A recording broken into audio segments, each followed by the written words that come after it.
শুভ সকাল আমার প্রিয় বন্ধুরা, আশা করি তোমরা প্রত্যেকে যে যেখানে আছো ঈশ্বরের কৃপায় ভালোই আছো এবং সুস্থ আছো। আমিও কিন্তু বেশ আছি। উদিতার হ্যাপি ফ্যামিলিতে নতুন একটা ভিডিওর সাথে আমার সকল বন্ধুদেরকে জানাই অনেক অনেক স্বাগত আর অনেক অনেক ভালোবাসা। আজ হচ্ছে শুক্রবার আর এখন সময় হয়ে গেছে সকাল 7টা। বেশ 2-3 দিন ধরে কিন্তু ভালো বৃষ্টি হচ্ছে, তার জন্য বেশ ঠান্ডা ঠান্ডা ওয়েদারও রয়েছে। বৃহস্পতিবারের দিন সকাল থেকে কিন্তু ওয়েদারটা বেশ ভালোই ছিল। হঠাৎ করেই 1টা-1:30টা নাগাদ প্রচণ্ড পরিমাণে বৃষ্টি হয়েছিল আর এই জামা কাপড়গুলো শুকিয়েছিল না, তার জন্য আমি 3তলাতে মেলে দিয়ে এসেছিলাম। আর শুক্রবারের দিন সকালবেলা ঘুম থেকে উঠে আমি আগে 3তলায় গিয়ে জামা কাপড়গুলো নিয়ে এসেছিলাম, কেননা খবরে এমনিতেই বলে দিয়েছে রবিবার পর্যন্ত বৃষ্টি হবে। তাই ভাবলাম সকালের দিকটাতে হয়তো বা রৌদ্র হবে আর বিকেলের দিকে বৃষ্টি শুরু হয়ে যেতে পারে। তার জন্য আমি জামা কাপড়গুলো আগে নিয়ে এসে মেলে দিয়ে তারপরে কিন্তু আমি সমস্ত কাজকর্মগুলো করেছিলাম। আর এখানে কিন্তু মামামও ঘুম থেকে উঠে গেছিলো। আজ 7টা নাগাদই মামাম ঘুম থেকে উঠে গেছিলো। মামাম আমার পিছন পিছন ঘোরাঘুরি করছিল আর আমি জামা কাপড়গুলো মেলে নিচ্ছিলাম। আর যেহেতু বৃষ্টি হচ্ছে কয়েকদিন ধরে, তার জন্য না গাছগুলোকে দেখতে খুবই সুন্দর লাগছিল। আর যেহেতু হালকা হালকা রোদ্দুর ছিল, হালকা হালকা রোদটা গাছের উপর পড়ছিল, তার জন্য আরও সুন্দর লাগছিল দেখতে।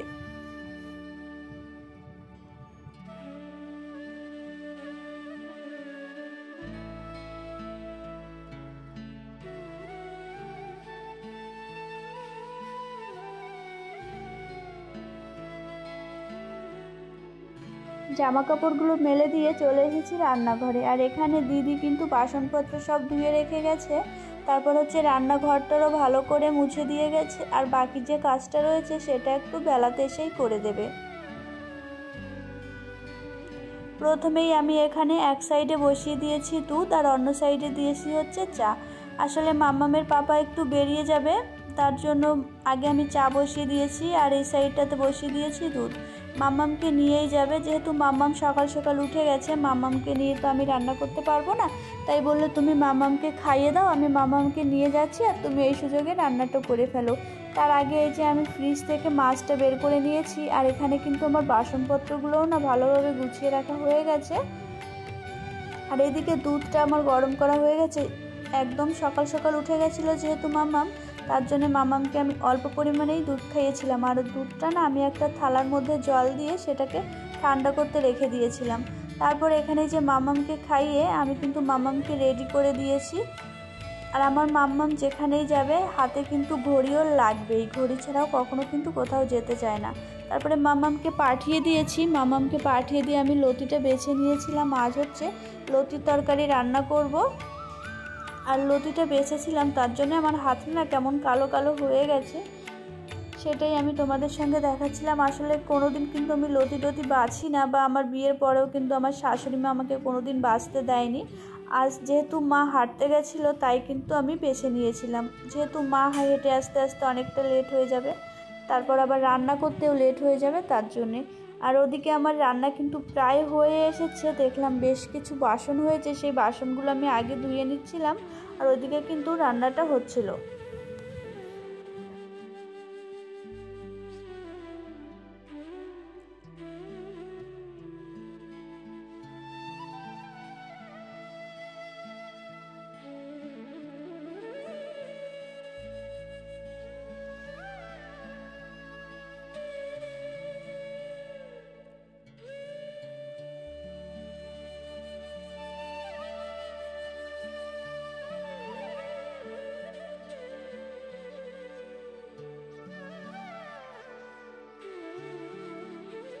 বন্ধুরা দেখো, এখানে আমার রান্না হয়ে গেছিলো। এখানে আমি রান্না করেছিলাম হচ্ছে লতির তরকারি। আর রুটিটা তো আমাদের প্রতিদিন সকালে বিকালে করতেই হয়, ভাত থাকলে ভাতের সাথে সাথে। আর এখানে না আমি লাউয়ের চোখলা ভাজা করেছিলাম। অনেকে কিন্তু খায় না, আমরা কিন্তু খাই। অবশ্য অনেকে ভাববে যে আবার লাউয়ের চোখলা খায়, তবে আমরা কিন্তু এটা খাই। রসুন দিয়ে, কালো জিরে দিয়ে, কাঁচা লঙ্কা দিয়ে ভাজলে খুবই সুন্দর লাগে। তোমরা যারা খাও তারা তো অবশ্যই জানবে। তারপরে এই যে রান্নাবান্না করে আমি উপরে চলে এসেছিলাম। উপরে এসে প্রথমেই আমি বিছানাটাকে গুছিয়ে নেব। আর অনেক দিন ধরে কিন্তু আমার ঘরের কোনো ফার্নিচারই তেমনভাবে মোছা হচ্ছে না। আজ আবার আমি একটু সব কিছু ভালোভাবে মুছে নিয়েছিলাম।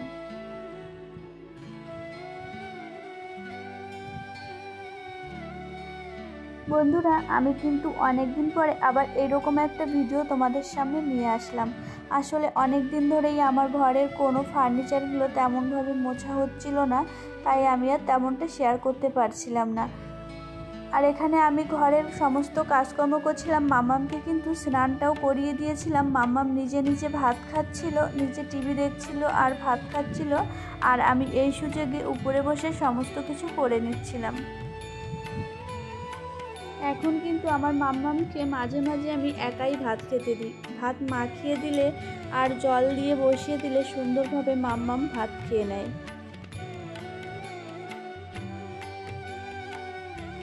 আমার যে সকল পুরনো বন্ধু রয়েছে তাদেরকে অনেক অনেক ভালোবাসা, আমাকে এত ভালোবাসা দেওয়ার জন্যে আর এত সুন্দর সুন্দর মিষ্টি কমেন্ট করার জন্যে। জানো তো বন্ধুরা, আমার না মাঝে মাঝে ভিডিও করতে ইচ্ছা করে না। যখন তোমাদের এই সুন্দর সুন্দর কমেন্টগুলো দেখি না, তখন কিন্তু আমার আগ্রহ আরও বেড়ে যায়। আর এই কমেন্টগুলো আমাকে কিন্তু অনেক উৎসাহ দেয় নতুন নতুন ভিডিও করার জন্যে। যাই হোক আমার প্রিয় বন্ধুরা, তোমরা আমাকে এইভাবেই ভালোবাসা দিতে থেকো, তাহলে কিন্তু আমি অনেক উৎসাহ পাবো। আর সেই উৎসাহতেই আমি অনেক সুন্দর সুন্দর নতুন নতুন ভিডিও তোমাদের উপহার দিতে পারবো। এমন অনেক বন্ধুরা রয়েছে যারা কিন্তু ভিডিও দেখছো অবশ্য লাইক কমেন্ট কিছুই করছো না। তো তাদের আমি বলছি, বন্ধুরা তোমরা ভিডিওটা দেখছো, তোমাদের একটা লাইক করলে ক্ষতি কি? তোমাদের একটা লাইক করলে কি কোনো ক্ষতি হবে? আর যদি ছোট্ট করে একটা মিষ্টি কমেন্ট করে দিয়ে যাও, সেই কমেন্টের ভিত্তিতে আমি কিন্তু তোমাদের পরিবারে পৌঁছে যেতে পারবো। তবে আমার মাম্মাম একটু ছোট রয়েছে, তবুও কিন্তু আমি ঠিকই পৌঁছে যাব। একটু দেরি হলেও শুধু একটু অপেক্ষা করতে হবে। অবশ্যই তোমরা একটু বিশ্বাস করেই দেখতে পারো, বিশ্বাসের মর্যাদা কিন্তু আমি বিফলে যেতে দেব না। বন্ধুরা, আমরা যারা সাধারণ গৃহবধূরা রয়েছি এই ইউটিউবে ভিডিও করি, আমরা কিন্তু ভিডিওগুলো না অনেক কষ্ট করে করি। আর সংসারের সমস্ত কাজকর্ম সেরে তারপরে যদি আবার একটা বাচ্চা ছোট থাকে, তাকে কিন্তু খাইয়ে ঘুম পাড়িয়ে স্নান করে তার দেখাশোনা করে তারপরেই কিন্তু আমরা ভিডিওটা করি। আর ভিডিওটা শুধু করলেই হয়ে যায় না, অনেক ছোট ছোট ভিডিও, সেগুলোকে কিন্তু জোড়া লাগাতে হয়। জোড়া লাগিয়ে তারপরে আবার সেটাকে এডিটিং করতে হয়, ভয়েস ওভার দিতে হয়।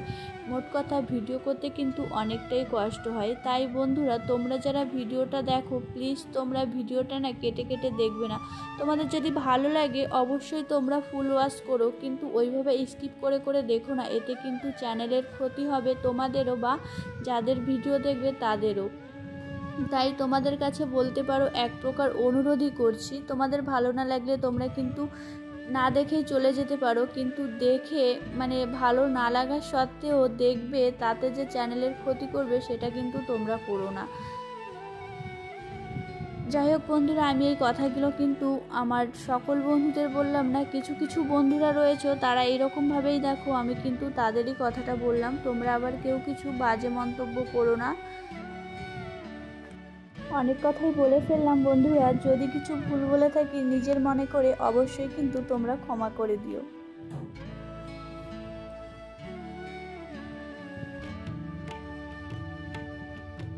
আমার মনে হয় ঘর সাজাতে প্রত্যেকটা বউ বা মেয়ে ভালোবাসে, ঠিক তেমনটা আমিও।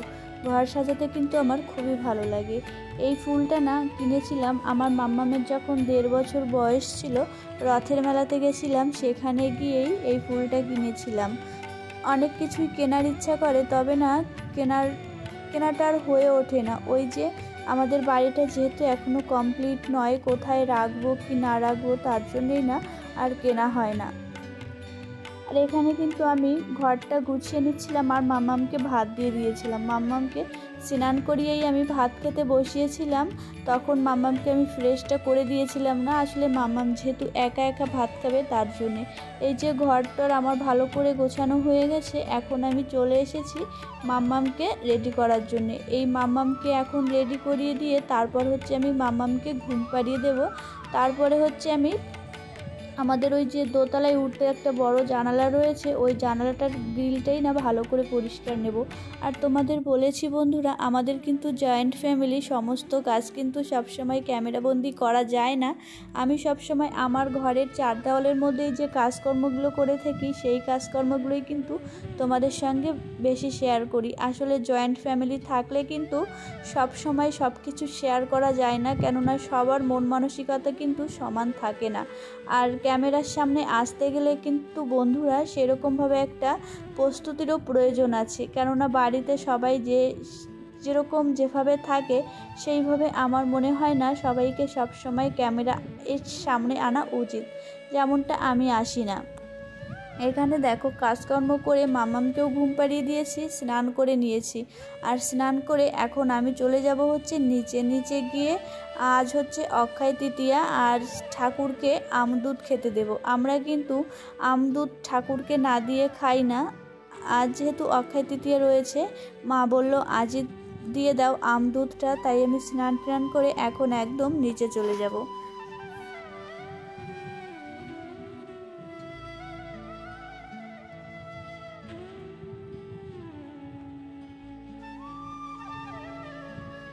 নিচে যাওয়ার আগে আমি এই জামা কাপড়গুলো না মেলে দেব। আসলে আজও কিন্তু একটু বৃষ্টি বৃষ্টি হচ্ছে, তার কারণে জামা কাপড়গুলো আমি এখানেই মেলছি। বেশি একটা হয়নি, তবুও উপরেই মেলতে চলে এসেছি। আর একটা কথা বন্ধুরা, আজকে কিন্তু আমি ভিডিওটা এডিটিং করছিলাম শুক্রবারের দিন সকালে, যেদিন আপলোড দেব সেদিন। হয়তোবা নানান রকম শব্দ তোমরা শুনতে পাবে, কিন্তু কিছুই মনে করো না। যেহেতু এখন সারাদিনের বাড়িতে সবাই রয়েছে, সবাই সবার কাজকর্ম করছে, ঘরের দরজা কিন্তু আমার আটকানোই রয়েছে, তবুও কিন্তু নানান রকম শব্দ আসতেই পারে, তোমরা কিছু মনে করো না। এখানে বিকেলে খাওয়া দাওয়ার পর একটু বেরিয়েছিলাম, সেই ভিডিও ক্লিপ আমার আর নেওয়া হয়েছিল না। আসলে শুধু রাস্তা দিয়ে ঘুরলে কি আর ভিডিও ক্লিপ নেব, কোনো কিছু কিনিনি বা কোথাও যায়নি, তার জন্য কোনো ভিডিও ক্লিপ আমার নেওয়া হয়নি। যাই হোক আমার প্রিয় বন্ধুরা, আমার আজকের ভিডিওটা কেমন লাগলো অবশ্যই কিন্তু তোমরা কমেন্ট বক্সে কমেন্ট করে জানাতে ভুলো না। এখন কিন্তু বেজে গেছে প্রায় 9টার কাছাকাছি। মাম্মামকে রেডি করে দিয়েছি, খাইয়ে দিয়েছি। মাম্মামকে এখন আমি ঘুম পাড়িয়ে দেব, তারপর হচ্ছে আমিও ঘুমিয়ে পড়বো। আমার প্রিয় বন্ধুরা, তোমরা যে যেখানে থেকো ভালো থেকো, সাবধানে থেকো, সুস্থ থেকো এবং আমাদের এইভাবেই ভালোবাসা দিতে থেকো।